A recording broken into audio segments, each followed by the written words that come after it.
semuanya, perkenalkan nama saya Sabrina Saknes Tarigan dengan NIM 122370019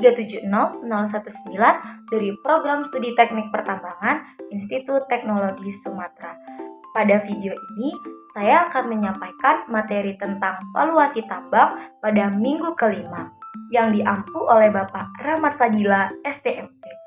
Pada video ini, ada beberapa pembahasan yang akan saya bahas yang mencakup tentang analisis kelayakan IRR, NPF, dan PBB. Analisis kelayakan merupakan proses evaluasi terhadap suatu proyek investasi untuk menentukan apakah proyek tersebut layak untuk dilaksanakan ataupun tidak. Di dalam analisis ini, beberapa metode yang sering digunakan adalah Internal Rate of Return atau IRR, Net Present Value atau NPV, dan Payback Period atau PBP. Ketiga metode ini memiliki kelebihan maupun kekurangan masing-masing, namun secara bersama-sama dapat memberikan gambaran yang komprehensif mengenai kelayakan suatu proyek.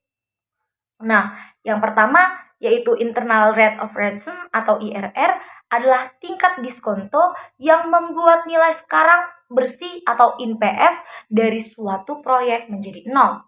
Dengan kata lain, IRR adalah tingkat pengembalian internal yang diharapkan dari suatu investasi.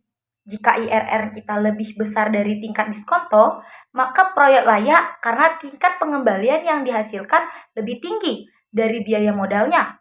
Namun, jika IRR kita lebih kecil dari tingkat diskonto, maka proyek kita tidak layak karena tingkat pengembalian yang dihasilkan lebih rendah dari biaya modal kita. Nah, kelebihan dari metode ini sendiri, yang pertama itu adalah mudah untuk dipahami karena dinyatakan dalam bentuk persentase, mempertimbangkan waktu dari nilai uang sendiri. Kekurangannya, asumsi aliran kas masuk terjadi pada akhir periode. Untuk proyek dengan aliran kas yang tidak konvensional atau positif dan negatif secara bergantian, mungkin terdapat beberapa nilai dari IRR-nya. Nah, yang kedua yaitu Net Present Value atau NPF adalah selisih antara nilai sekarang dari arus kas masuk bersih dengan nilai sekarang dari nilai investasi awal. Jika NPF kita lebih besar dari 0, maka proyek kita layak karena menghasilkan keuntungan bersih. Namun, jika NPF kita lebih kecil dari 0, maka proyek kita tidak layak karena menghasilkan kerugian. Kelebihan dari metode ini yang itu mempertimbangkan waktu nilai uang, menunjukkan nilai tambah yang dihasilkan oleh suatu proyek. 3, yaitu Payback Period atau PBP. PBP sendiri adalah waktu yang dibutuhkan untuk mengembalikan investasi awal. Jika semakin cepat payback period kita, maka semakin cepat investasi dapat kembali. Kelebihan dari metode ini adalah mudah dihitung dan dipahami, atau memberikan gambaran tentang resiko ekuiditas. Kekurangannya adalah tidak mempertimbangkan nilai uang dari arus kas yang terjadi setelah payback period. Nah, selanjutnya tidak mempertimbangkan seluruh umur ekonomi suatu proyek.